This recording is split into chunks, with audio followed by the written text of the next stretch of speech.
Olá! A partir de agora você segue na nossa companhia para mais uma edição do Revista. E o programa já começa com um assunto bem interessante. Numa época em que mais da metade da população brasileira tem acesso à internet, os serviços prestados por meio da web têm crescido no mundo inteiro. Aumenta a demanda e junto a importância de inserir as pessoas nesse processo. Veja na reportagem de Lucas Franco. Ter acesso às tecnologias de informação e comunicação ainda é desafio. Nem todos estão inseridos neste mundo digital, mas alguns projetos buscam incluir as pessoas nesta área. Belo Horizonte possui 248 centros de inclusão digital espalhados pela cidade. Um deles está localizado no aglomerado da Serra, na região sul da capital mineira, e promove ações com alunos de escolas e moradores da comunidade. A comunidade, elas procuram muito para poder fazer pesquisas escolares, confecção de currículos e até mesmo impressão de boletos bancários. Muitas dessas crianças, elas não possuem acesso à internet, assim, não têm computadores em casa, não têm celulares que tenham como acessar, sabe? Então, assim, é um trabalho realmente muito importante. Segundo dados da Pesquisa Nacional por Amostra de Domicílios, mais da metade da população brasileira tem acesso à internet.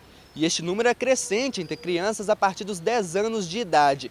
Em 2013, por exemplo, este público representava 2,9% do número de acessos à rede mundial de computadores no Brasil. Então, se você consegue disponibilizar isso para as pessoas, se você consegue chegar à comunicação, elas se sentem dentro de um contexto.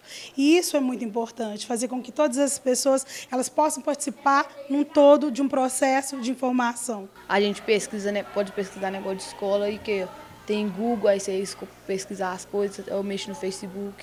Arthur, para que você usa o computador aqui no centro? Ué, para pesquisar música, falar inglês, essas coisas. Saber as continhas, os fatos. Você sabia que Belo Horizonte possui mais de 40 pontos de acessos gratuitos à rede Wi-Fi? São os conhecidos hotspots. A Praça da Liberdade é uma dessas áreas. Bom, basta pegar o celular, conectar o Wi-Fi e fazer um cadastro no site da Prefeitura. Logo em seguida, o internauta poderá navegar por até 3 horas em diversas páginas e por tempo indeterminado no site da instituição. A importância principal é que você está dando um acesso de excelente qualidade para a população, principalmente a população de baixa renda que tem dificuldade de acesso às redes pagas. Estão previstos mais 27 pontos em vilas e favelas, além dos 59 já existentes hoje. Mas os desafios da inclusão digital são grandes, principalmente no Brasil. E disponibilizar a acessibilidade aos meios tecnológicos é também oferecer, além do conhecimento, a integração social. Por falar em mundo digital, que logo é associado ao público jovem, vamos abordar um assunto que ainda gera dúvidas e, em alguns casos, até constrangimento. A reportagem especial de hoje retrata a puberdade masculina, tão intensa quanto a feminina e que ainda assusta alguns meninos. A puberdade para os meninos pode ser uma fase complicada.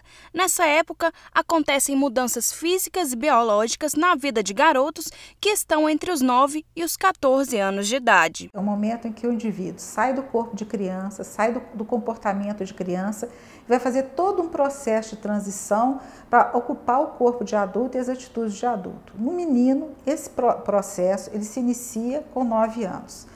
Quando ele inicia antes, você tem de avaliar, se ele for muito tardio, muito depois de 14 anos, você também tem de avaliar que ele passou do ponto correto de iniciar a puberdade. A puberdade, ela é um processo que tem um traço familiar, ela tem uma relação com o peso, ela tem uma relação com a massa gorda.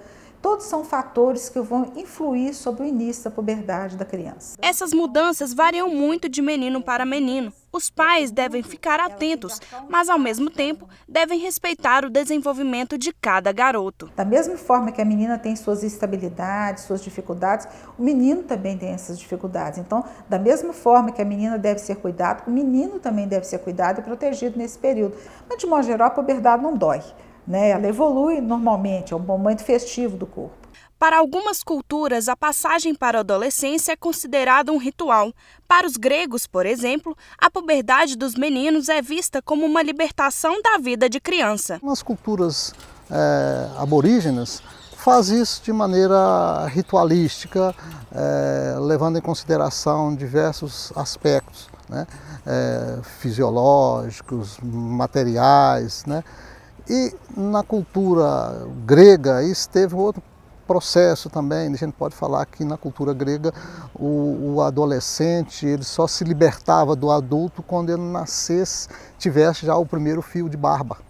Então sempre ele estaria preso à condição de um tutor, né? Em uma escola de Belo Horizonte, alunos do 5º ano participam de um projeto que tem como objetivo o conhecimento do próprio corpo e das mudanças que acontecem durante essa fase da puberdade. Eles não sabem o que está acontecendo, poucas famílias discutem isso de maneira clara, então quando eles se reúnem é mais para falar sobre a diferença.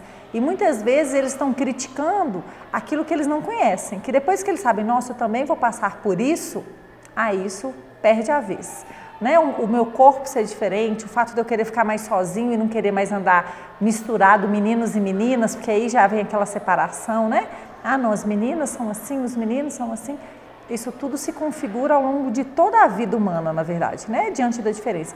Mas na puberdade é essa interrogação diante da diferença. Nossa, mas eu tenho isso e você não tem, ou o contrário.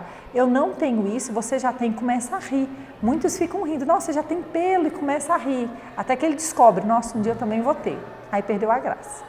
Ao final do projeto, a timidez e a falta de informação dos estudantes vão perdendo espaço para o conhecimento adquirido ao longo dos encontros. Alguns alunos já chegam assim, eu já tenho um livro sobre esse assunto, meu pai já conversou, mas é menos de 10%. É uma quantidade pequena dos alunos que já tem uma construção mais ativa para se colocar sobre o tema. O que não acontece no final do projeto. Eu tô aqui na casa da Tereza e do Sérgio, que são pais do Gabriel, de 13 anos, que está nessa fase da puberdade. Tereza, me conta um pouquinho quando você percebeu que o Gabriel estava nessa fase da puberdade. Há mais ou menos 1 ano e meio, 1 ano, né, é que ele vem mudando um pouquinho o comportamento. Mas isso muito naturalmente, né? O Gabriel é uma criança muito tranquila, né? E assim, a gente percebeu quando ele começou a parar de brincar, né, durante o dia e passar mais o tempo dele no computador, interessar mais em celular, né, baixar as músicas na internet. E Sérgio, me conta, tá sendo mais difícil passar por essa fase com ele ou não? Olha, de todos os filhos, nós tivemos 4 filhos, e todos eles tiveram essa transição tranquila do adolescente, começa a entrar na adolescência, brincava muito com os brinquedos. Hoje é videogame, televisão, computador, WhatsApp, amigo para cá, amigo para lá. E o que eu tive que fazer para te falar, para mim tentar entender a transição, eu tive que entrar no meio da vida deles. Então, assim, hoje eu sei, o Gabriel é um menino tranquilo, ele é calmo, tá fazendo a transição tranquila. Ano passado eu era o tamanho da minha mãe e agora eu já sou quase o tamanho do meu pai. E os gostos também de música, eu parei de brincar, eu comecei a me interessar mais por videogame, computador, celular. O adolescente hoje, ele amadurece muito cedo, ou seja, ele passa para a vida adulta muito cedo, apesar da fisiologia, né? A própria psicossociologia, né, quem pode falar, dele esteja numa condição ainda evoluindo. Mas em termos de conhecimento, em termos de sociabilidade, hoje a gente não tem uma distinção muito clara do adolescente para o adulto. Mudando de assunto, Luiz, apesar de algumas chuvas isoladas, esta foi mais uma semana que o calor não deu trégua em Minas Gerais. Verdade, Dani. Mesmo estando a mais de 40 dias do início do verão, não é o que temos sentido no clima por aqui. Com os termômetros chegando a quase 38 graus, Belo Horizonte tem quebrado recordes na temperatura. O calor tem superado a média registrada em 105 anos desde que a medição começou a ser feita na capital. Pois é, Dani. Por causa desta onda de calor em setembro, a umidade do ar em BH chegou a ser comparada ao deserto do Saara. Às vésperas de mais uma conferência do clima, volta o questionamento. Será possível limitar o aumento das temperaturas e junto às consequências das mudanças climáticas? Temperaturas batem recorde em Belo Horizonte. Pancadas de chuva causam estragos. Estamos na primavera, mas o clima é semelhante ao do verão. São eventos que ocorrem normalmente nessa época de primavera, na estação da primavera. Tem esse aumento da temperatura normalmente e pancadas de chuvas típicas da época, né, que é final da tarde e início da noite. E com maior intensidade, em função do calor. Mudanças causadas pela interferência do homem na natureza. Você tem nas grandes metrópoles essa influência, né, da própria mudança, né? Você tira a vegetação e coloca mais concreto, mais áreas construídas. Tem-se uma amplitude, né, um aumento da temperatura nesses locais. Em julho deste ano, o Papa Francisco lançou a encíclica Laudato Si, a primeira da Igreja Católica voltada para o meio ambiente. Coloca a serviço dos cristãos e das pessoas de boa vontade a importância de refletirmos sobre o que estamos fazendo com a nossa casa comum e o quanto que o nosso modelo econômico, o nosso jeito de viver está colocando em risco o futuro da vida, do equilíbrio da nossa relação com a casa comum. A mensagem do Papa pode servir para as negociações da Conferência do Clima, que irá acontecer em Paris. A proposta da COP15 é criar um novo acordo entre os países para diminuir as emissões de gases de efeito estufa e também limitar em 2 graus Celsius o aumento da temperatura global até 2100. Mas o que esperar desta conferência?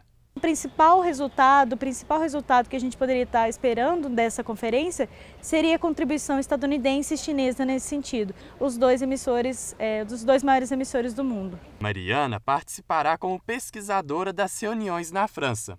E o Brasil tem propostas para a COP21. A presidente Dilma, na sua fala na Assembleia Geral, falou sobre essa contribuição nacionalmente determinada. Ela prevê algumas medidas a respeito do desmatamento e da transferência dos combustíveis fósseis para combustíveis renováveis, também é uma previsão, mas ela peca um pouquinho na questão do desflorestamento.